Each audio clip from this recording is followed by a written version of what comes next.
Alfredo, ¿qué tal? Buenos días, ¿cómo estás? Quique Capizano lo saluda. Buenos días, ¿cómo está Quique? Un gusto saludarlo. Igualmente, la verdad que un gusto. También le quiero agradecer a Pablo Miranda, periodista amigo, que nos hizo el contacto para hablar con Alfredo.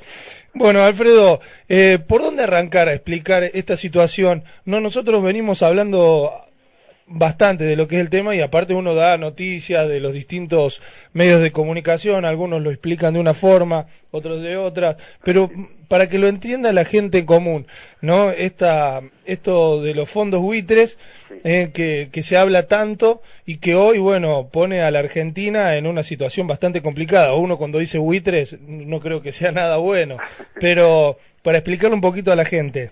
Bueno, digamos, lo primero me gustaría hacer una aclaración. Por estos días, efectivamente, vemos en los medios, digamos, como casi un bombardeo permanente de lo que nos puede pasar si pagamos, lo que nos puede pasar si no pagamos y demás.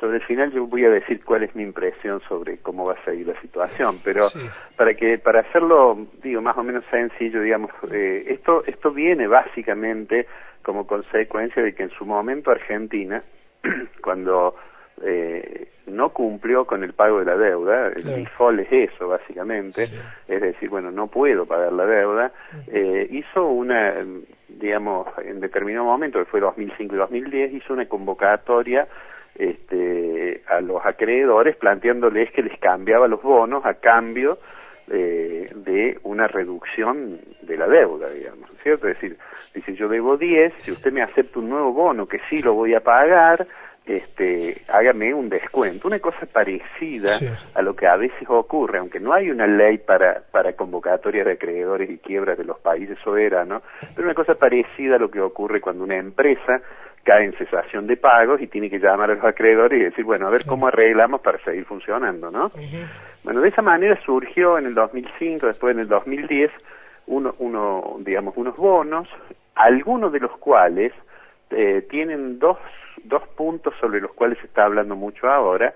Uno es que son títulos de deuda con una cláusula que dice que si en el futuro alguien recibe de la Argentina, algún otro acreedor recibe de la Argentina una propuesta que es más beneficiosa, es decir, si yo acepté que me descontaran el 30%, digamos, si en el futuro a otro acreedor Argentina le ofrece pagar con un bono en que le descuenta solo el 20 o solo el 10, yo tengo derecho a pedir sobre el mismo tratamiento, es decir, es una cláusula de acreedor más favorecido, ¿no?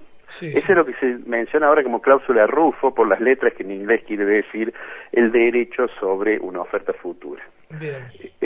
Por un lado esa cláusula, por otro lado está el hecho de que algunos de esos títulos tienen como legislación, están emitidos bajo legislación de los Estados Unidos de América. Es decir, esos títulos dicen, así como en un contrato de alquiler, cuando uno firma en el último lugar dice, bueno, el locador y el locatario van a dirimir sus diferencias en los tribunales, digamos, de Córdoba, por ejemplo.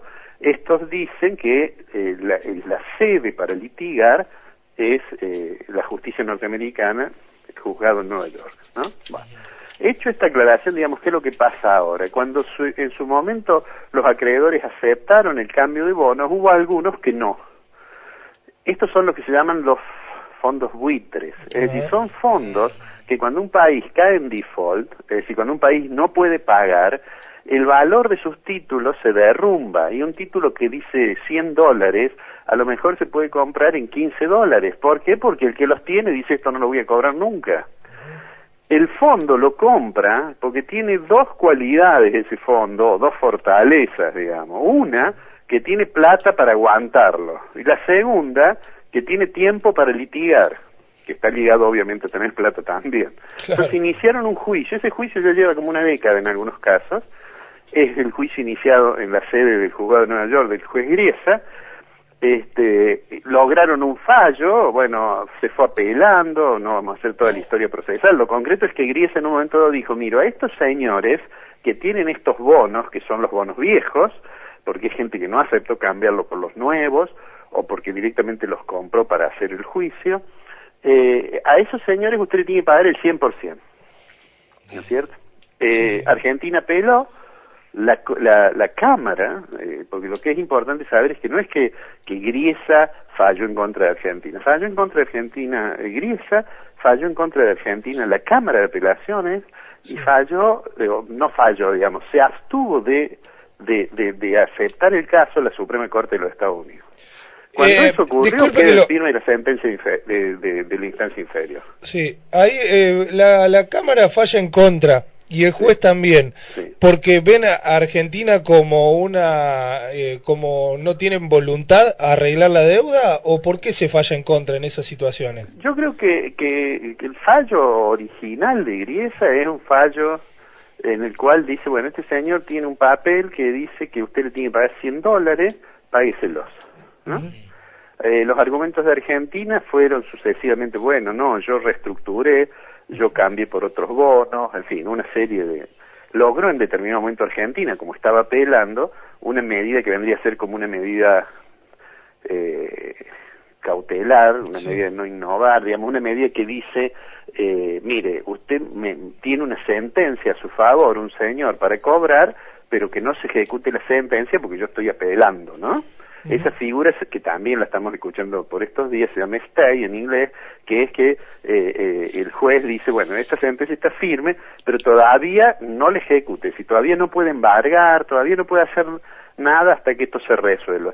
Cuando la Corte de los Estados Unidos resolvió no escuchar el caso, a las 24 o 48 horas, no recuerdo bien, los tenedores de estos títulos, que se llaman holdouts, de quedarse afuera, de tener afuera, ¿no?, porque no entraron al canje, estos que obtuvieron esta sentencia y quedó firme, le pidieron al juez que levantara la medida de no innovar, con lo cual, con una interpretación bastante caprichosa en realidad, Argentina no le puede pagar a nadie si no le paga simultáneamente, al mismo tiempo, a esta gente que ganó el juicio, ¿no?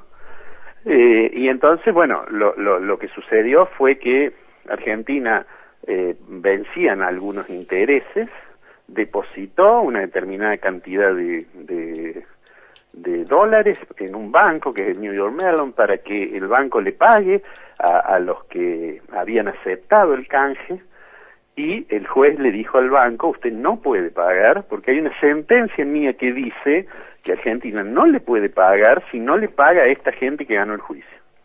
Alfredo, buen día. Juan Carrera lo saluda. Le quería consultar yo, la gente nos pregunta mucho, ¿y qué pasa si no pagamos? O sea, bueno, ¿en qué puede llegar la sociedad, digamos, a la gente común si nosotros no pagamos y entramos en default? Sí. La primera aclaración, si Argentina finalmente no logra, por ejemplo, que se vuelva a la cláusula esa stay, es decir, a que no se ejecute la sentencia, y entonces lo que sucede es que Argentina entra y finalmente se la declara en default. Lo primero que hay que decir que no es como el default del 2001, no es como el 2001 cuando Argentina dijo no puedo pagar la deuda. En realidad Argentina, más allá del juicio que a uno le merezca la estrategia oficial, está diciendo yo quiero pagar, pero en realidad no puedo pagar ahora porque si no me van a venir a reclamar por esa cláusula Rufo todos los otros tenedores de título. Entonces, digamos, es una situación distinta, la economía es diferente, en fin. Ahora, ¿cuáles son las consecuencias que tiene? Las consecuencias que tiene son, en primer lugar, va a haber seguramente empresas del sector privado que tienen algún acceso a créditos porque son empresas multinacionales, porque tienen casas matrices afuera, o porque son empresas que operan internacionalmente, que van a tener alguna dificultad para mantener el flujo de créditos, o para tener la tasa de interés al nivel que la tienen, ¿Por qué? Porque si Argentina entra en default, bueno, digamos, el mundo financiero lo mira como un país que tiene más riesgo. Dice, bueno, le tengo que prestar a alguien que me dicen que no está pagando las deudas. Entonces eso genera en lo financiero algunos problemas. No es que genere un hecatombe porque Argentina en realidad, de hecho, está aislada del mercado financiero internacional. Es decir, de hecho Argentina no tiene acceso a esos mercados.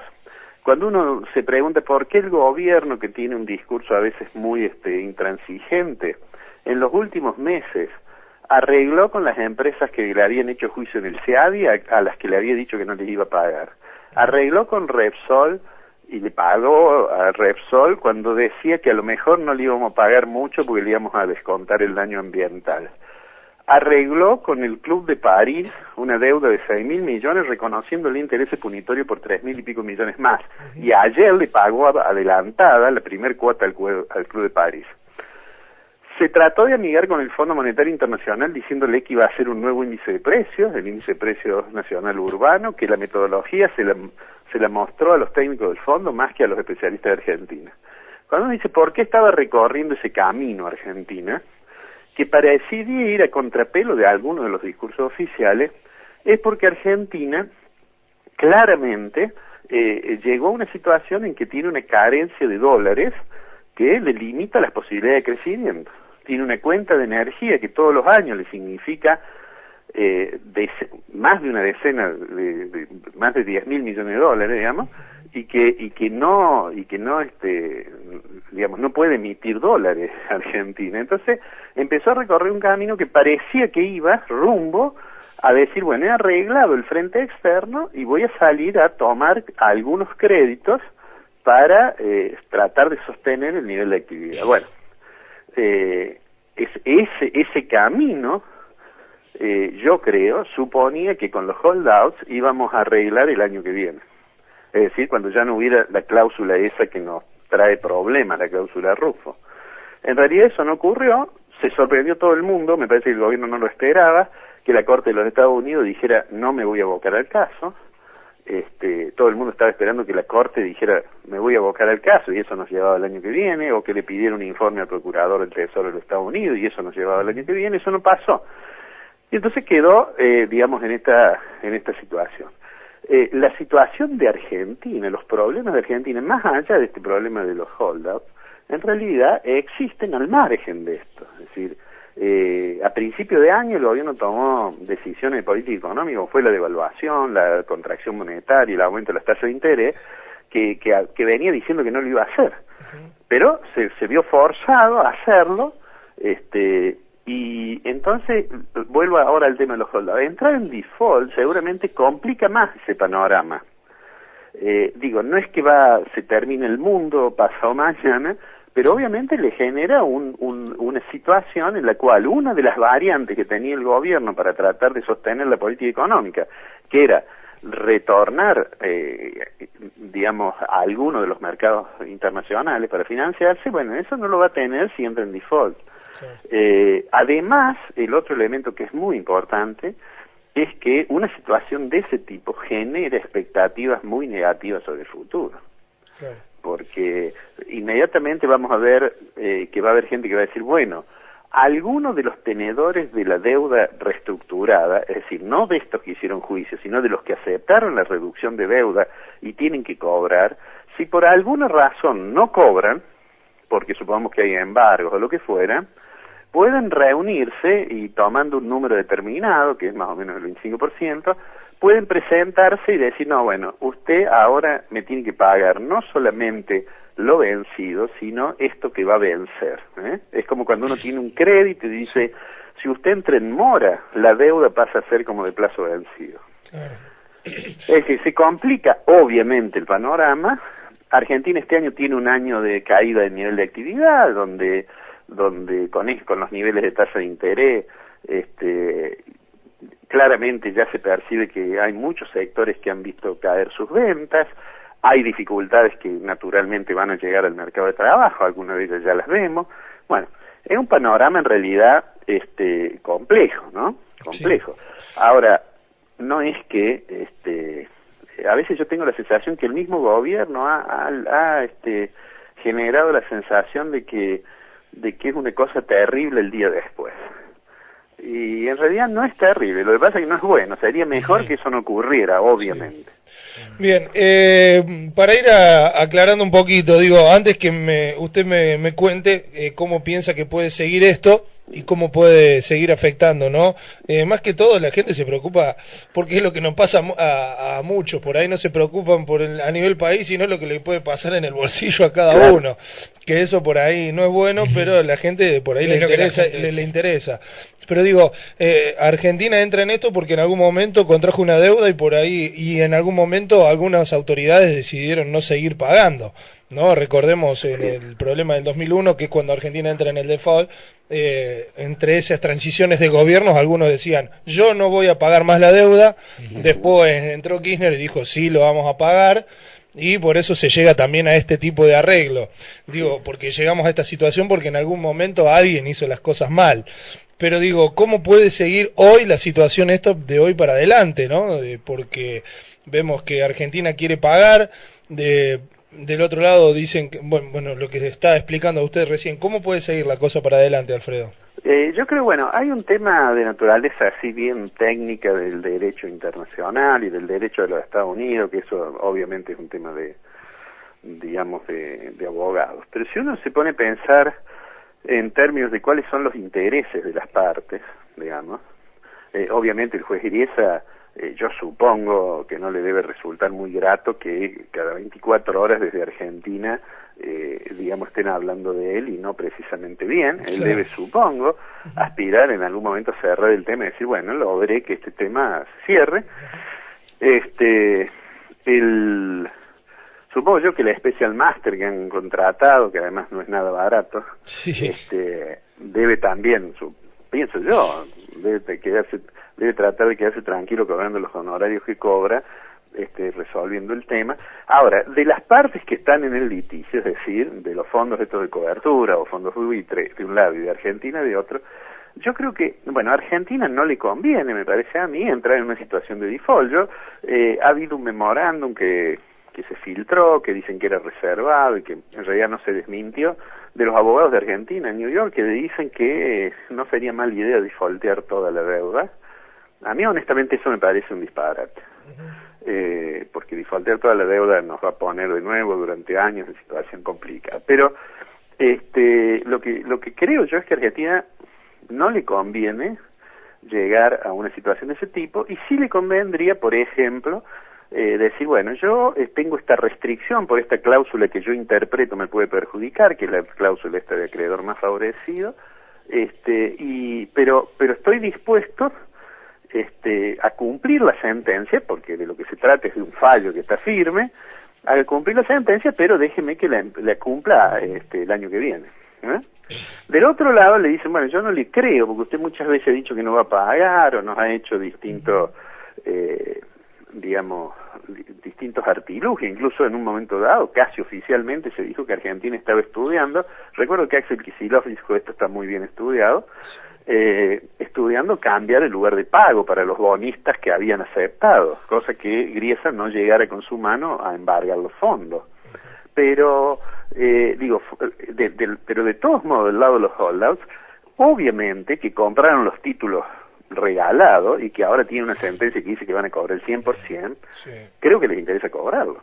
Llevan ya bastante tiempo sin cobrarlo. Y si Argentina defaulteara todo, no lo cobrarían, tendrían que salir a ver qué pueden embargar. De manera tal que me parece que hay un punto común que es tratar de encontrar una vía que signifique que Argentina se quede tranquila de que no le va a caer los acreedores haciendo uso de la cláusula Rufo, que los bonitos se van a quedar tranquilos, me refiero a los litigantes, porque con alguna certeza de que van a cobrar, y que esto no va a ocurrir. Primero, es muy difícil que Argentina pueda pagar en efectivo, porque las reservas internacionales, las tiene que cuidar, y además es muy difícil que pueda pagar durante este año. Claro. Pero con esos supuestos es que tienen que construirse la arquitectura financiera para lograrlo. Que sea que Argentina deposite en una cuenta bonos, como los bonos, fíjense, a Repsol Argentina le pagó en bonos, y le pagó con unos bonos que en realidad son iguales a los bonos que usó cuando hizo el canje. Claro. Ayer el juez Griesa le ha permitido a Citibank que pague los intereses de unos bonos que son del canje, porque también están allí los bonos de Repsol. Y entonces el juez ayer sacó un comunicado y le dijo, el Citi se presentó y le dijo, mire, yo tengo que pagar esta plata, me han dado esta plata, tengo que pagarle a los bonistas, pero yo no sé qué bonistas son de los reestructurados de la deuda y qué bonistas son por el pago de Repsol. Porque los bonos se van transfiriendo. Entonces, ¿qué dijo Griesa? Bueno, por esta vez le autorizo a que pague. Es decir, que no le frenó el pago de esos bonos que se pagan, que se pagan ayer, ¿no? Es decir, ayer les dio la autorización para que pague. Entonces digo, no es que Griesa tampoco quiere que Argentina no pueda pagar, al revés, quiere que pueda pagar. Entonces me parece que hay que construirlo. Por ejemplo, hay mecanismos que obviamente deben ser analizados por los expertos y los abogados, que dicen, bueno, yo podría llevar una determinada cantidad de títulos y depositarlos en una cuenta de garantía, ¿no? Una cuenta que no puede disponer, no podría disponer la Argentina, no pueden disponer los holdouts, pero esa es la garantía de que yo el 1 de enero me siento y digo, mira, ahí tengo esos títulos para pagarles. Claro. Y eludo un poco la causa de Rufo. Pero bueno, digo, este es un tema. Los otros días la Presidenta de la Nación dijo, ¿por qué no toman un seguro que diga que si yo les pago y se me vienen encima los otros acreedores por la cláusula de Rufo, ese seguro me cubre? Lo dijo. Ese seguro es un seguro que no existe hasta ahora, pero digo,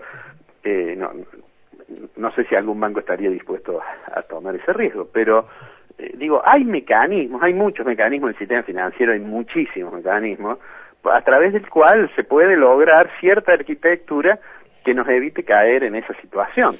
Bien. Obviamente, si es que Argentina no tiene como estrategia defaultear todo, ¿no? Claro. Bien, para ir concluyendo, ¿no? Y por ahí no marear a la gente, porque por ahí muchos se marean. Digo, en caso de que Argentina llegue a arreglar, bueno, mañana dicen, sí, bueno, van a aceptar el modo de pago de Argentina, bueno, vamos para adelante, Argentina empieza a hacer un arreglo, bueno, y lo estiramos. ¿Esto puede hacer que haya una mayor estabilidad económica en el país o esto va a ser aparte? Bueno, si eso ocurre, en realidad volvemos a la situación previa al comunicado de la Corte Suprema de los Estados Unidos, digamos. ¿Cuál es la situación cómo ha sido el primer semestre al margen de la situación de este juicio? Bueno, ha sido un primer semestre complicado, con una devaluación muy fuerte, con la inflación que da la sensación de ser rebelde aún cuando caigan los niveles de actividad. Entonces estamos en esa situación en que olvidémonos por un momento de esto que estamos hablando todo el día del juicio y digamos, ¿cómo estábamos el día antes del juicio? El día antes del juicio teníamos un sector externo que ya no tenía la fortaleza que tuvo en el pasado, un sector público que dejó de tener superávit para tener déficit, una tasa de inflación alta y un nivel de actividad que después de las medidas de enero mostraba claros signos de contracción. Entonces, digo, que se resuelva el holdout puede ayudar a pensar, bueno, ¿cómo salimos de una situación de inflación alta, precariedad del sector externo, déficit fiscal, cómo salimos de eso? Pero no es que nos va a ayudar, no es cierto, me parece a mí, que si no tuviéramos el problema de los holdout estarían lloviendo dólares a la Argentina. Claro. Bueno, eso es lo que yo pensaba, y bueno, pero también para que lo expliquemos a la gente, o sea, que más allá, aparte de lo que pueda suceder con este juicio o con la deuda externa, o sea, o con los fondos buitres, la situación económica debe tener un vuelco y varias medidas que le den estabilidad, porque para mí lo que se viene haciendo es, no sé si llamarlo mamarracho, pero me parece que ha tenido muchos vuelcos que ha hecho que den esta inestabilidad que tiene hoy la economía argentina, ¿no? Porque no, es así. Yo un viejo profesor de la facultad, recuerdo yo cuando yo empecé a estudiar economía, cuando preguntaba qué era la inflación, entonces un alumno le decía, bueno, es el aumento generalizado y permanente del nivel general de precios, bueno, lo que estudiamos en el libro. Él solía decir, no, mire, antes de decirme eso, usted tiene que tener claro que la inflación, en realidad, es el reflejo de un desequilibrio macroeconómico estructural. Claro. Y nosotros lo miramos, a veces no entendíamos bien lo que nos quería decir. Y en realidad lo que sucede, en realidad la inflación es el reflejo de una situación. Uno puede discutir las causas y habrá quien dice, bueno, es esencialmente monetario, otro dirá es porque hay mucha demanda, otro dirá porque hay shock de oferta, otro dirá que es inflación estructural, otro dirá que es por la puja distributiva de ingresos, no importa. Lo concreto que es una situación, la primera definición es un desequilibrio macroeconómico. En la medida en que Argentina no resuelve ese desequilibrio, en realidad todo el resto de los problemas, cuando alguien dice, ¿qué va a pasar con el dólar? Digamos que es la pregunta más frecuente que le hacen a uno cuando va a dar una charla, después habla 2 horas, viene ahí y dice, no, pero dígame cuánto va a estar el dólar el lunes. En realidad, lo que la gente está diciendo es consecuencia de que si la inflación es 35%, 30% y el dólar no se mueve, sabe que en algún momento viene una devaluación. Entonces, el atraso cambiario, que fue un problema que digamos detonó en enero con la corrida cambiaria y demás, el atraso cambiario en realidad es una consecuencia de la inflación. Como es una consecuencia de inflación, la caída del poder de compra de los asalariados, digamos, o el aumento de las tasas de interés, es decir, lo que está por detrás, yo suelo decir, lo que está en el backstage de esta película, digamos, de esta obra de teatro que estamos viendo, es que el gobierno ha tenido un gran fracaso, un fracaso inmenso, en tratar de mantener una situación que pudiera asociar el crecimiento que durante varios años, yo diría, hasta, podríamos decir hasta el 2008, Argentina 2009, parecía que crecía con tranquilidad, pero no pudo lograr eso en un contexto de estabilidad económica. Claro. Y bueno, y entonces llegó un momento en que lo que se llamaba el modelo, en realidad no existe. No existe. El modelo no existe, no hay más superávit gemelo, no hay más tasa de crecimiento china, eso no existe más. No existe. Y no va a existir porque de aquí en adelante va a haber, se podrá mejorar, pero va a ser un proceso que obviamente requiere su tiempo porque los desajustes son importantes. Bueno, Alfredo, la verdad que agradecerle su amabilidad. Hemos tenido una charla extensa y la verdad que algún día nos gustaría volverlo a molestar, porque bueno, este tema va cambiando muy rutinariamente, ¿no? Y también para que la gente vaya sabiendo lo que va pasando y cómo puede seguir, porque realmente esto va a afectar mucho a futuro. Agradecerle por su tiempo. No, por favor, muchas gracias por llamar. Un abrazo. Hasta luego. Un abrazo. Alfredo Blanco, entonces. Sí, gracias, Juan, por este espacio en tu programa. Bueno, en el programa de lo que hay, que no estamos acostumbrados a hacer este tipo de cosas. No, pero son cosas muy interesantes, son cosas más allá de que por ahí la gente del otro lado no es el ritmo que tiene el programa, pero es muy interesante y hacerlo cada tanto también con la claridad, ¿no?, que se está expresando Alfredo. Yo creo que todo el mundo lo entendió, ¿no? Sí. Y después vamos a seguir, por supuesto agradecerle a Pablo Miranda, que nos pasó el contacto y que seguramente